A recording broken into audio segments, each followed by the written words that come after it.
आज आपको दो कानूनों के बारे में बताता हूं। एक आपने स्कूल कॉलेज के अंदर पढ़ा होगा, जिसकी मैं आपको याद दिला दूंगा, और दूसरा कानून यूपी की योगी सरकार ने लागू किया है हाल ही में। कंगना, रिया और सुशांत की इस भसड़ से अगर आपको फुर्सत मिल जाए और अपना दिमाग अगर लगाना हो तो सोचिए कि हम किस दिशा की ओर बढ़ रहे हैं। एक कानून अंग्रेजों के ज़माने में 20 मार्च 1919 में रोलेट एक्ट के नाम से शुरू किया गया था, जो भारतीय क्रांतिकारियों के लिए था जो अंग्रेजों की नज़र में अपराधी थे। दूसरा एक कानून उत्तर प्रदेश की योगी सरकार ने 13 सितंबर 2020 रविवार देर रात को उत्तर प्रदेश विशेष सुरक्षा बल यानी कि यूपीएसएसएफ अधिनियम 2020 को लागू किया। अंग्रेजों ने जो कानून रोलेट एक्ट लागू किया था, उसमें ब्रिटिश सरकार को यह अधिकार प्राप्त हो गया था कि वह किसी भी भारतीय पर अदालत में बिना मुकदमा चलाए उसे जेल में बंद कर सके। इस कानून के तहत अपराधी को उसके खिलाफ मुकदमा दर्ज करने वाले का नाम जानने का अधिकार भी समाप्त कर दिया गया था। उस पर बिना वारंट, बिना वजह राजद्रोह केस दर्ज किया जा सकता था। सरकार को यह अधिकार भी था कि वह बलपूर्वक प्रेस की स्वतंत्रता का अधिकार छीन ले और अपनी इच्छा के अनुसार किसी व्यक्ति को कारावास दे दे या देश से निष्कासित कर दे। वास्तव में यह क्रांतिकारी गतिविधियों को कुचलने के नाम पर ब्रिटिश सरकार भारतीयों की व्यक्तिगत स्वतंत्रता को समाप्त कर देना चाहती थी। इस कानून के द्वारा वह चाहती थी कि भारतीय किसी भी राजनीतिक आंदोलन में भाग न ले। इस रोलेट एक्ट के खिलाफ गांधी जी पूरे जोर से गांधी जी ने विरोध किया था, पूरे जोर शोर से विरोध किया था।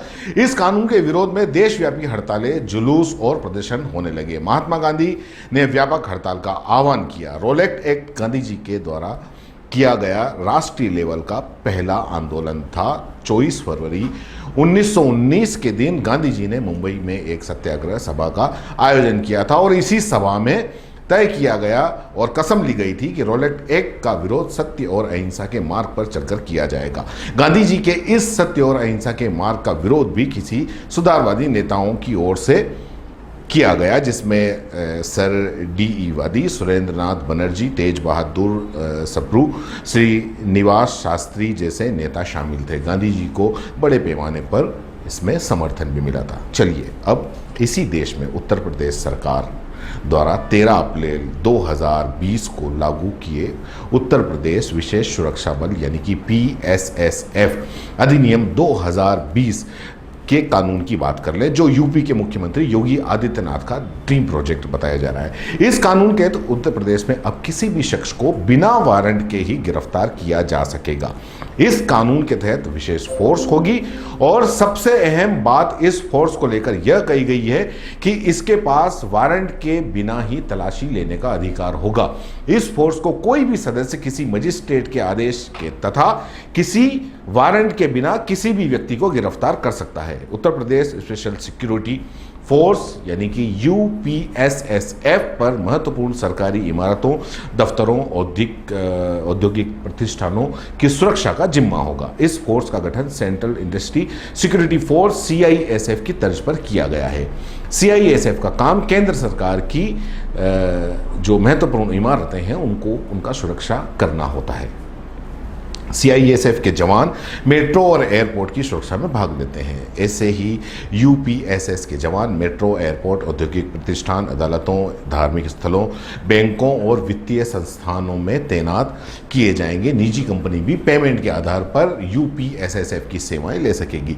यूपीएसएसएफ का हेडक्वार्टर लखनऊ में होगा। इस फोर्स का मुखिया एडीजे स्तर का कोई अधिकारी होगा। शुरुआत में यूपीएसएसएफ की 5 बटालियन बनाई जाएगी। नोटिफिकेशन में कहा गया है कि ये सीएम योगी आदित्यनाथ का ड्रीम प्रोजेक्ट है। इस फोर्स को यह ताकत दिए जाने यह बिना किसी वारंट के किसी भी व्यक्ति की तलाशी ले सकेगी और गिरफ्तार भी कर सकेगी। उससे कोई सवाल नहीं पूछा जाएगा। इस पर निश्चित रूप से सवाल खड़े होते हैं।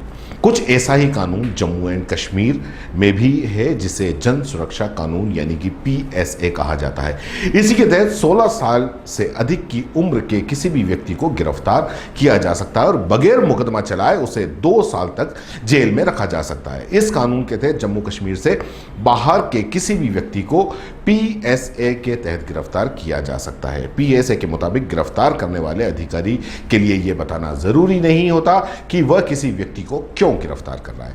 पीएसए के तहत ही जम्मू कश्मीर प्रशासन ने राज्य के 3 पूर्व मुख्यमंत्री महबूबा मुफ्ती, उमर अब्दुल्ला और उनके पिता फारूक अब्दुल्ला को कई महीनों तक नज़रबंद कर दिया था। इस साल मार्च में उमर और फारूक अब्दुल्ला को 7 महीने बाद रिहा किया गया, लेकिन महबूबा की नज़रबंदी जारी है। नागरिकता संशोधन कानून को कुचलने के लिए उत्तर प्रदेश पुलिस ने जिस तरह से बड़े पैमाने पर विशेष समुदाय के लोगों के घरों में घुसकर मारपीट करने, गिरफ्तार करने के आरोप लगे थे, इस फोर्स के गठन के बाद इस तरह की चिंताएं खड़ी होना स्वाभाविक है कि सरकार के किसी फैसले की मुखालफत करने वाले लोगों के खिलाफ क्या इस फोर्स का इस्तेमाल किया जाएगा। अब अंग्रेजों के बनाए रॉलेट एक्ट और यूपी सरकार के बनाए यूपीएसएसएफ को आपस में न जोड़ें, ऐसी उम्मीद है। यूपी सरकार का ये कानून अपराधियों के लिए होगा और जो अंग्रेजों ने बनाया था वो भारतीयों के खिलाफ था, और यकीनन यूपी सरकार का ये जो कानून है ये अपराधियों के विरोध में है, आम नागरिकों के लिए नहीं होगा, ऐसी उम्मीद जताई जा रही है। लेकिन जिस तरह के अधिकार दिए जा रहे हैं उससे सवाल उठना लाजिम है। जय हिंद, जय भारत। अगर आप YouTube पर देख रहे हैं तो CBC न्यूज़ वायर का चैनल सब्सक्राइब करिए, पास में दिख रहे बेल आइकन को भी दबाइए,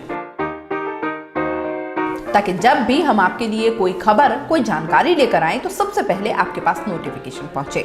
अगर आप Facebook पर देख रहे हैं तो CBC वायर का पेज लाइक करिए। अगर आप Instagram पर देख रहे हैं तो आप हमें फॉलो कर सकते हैं।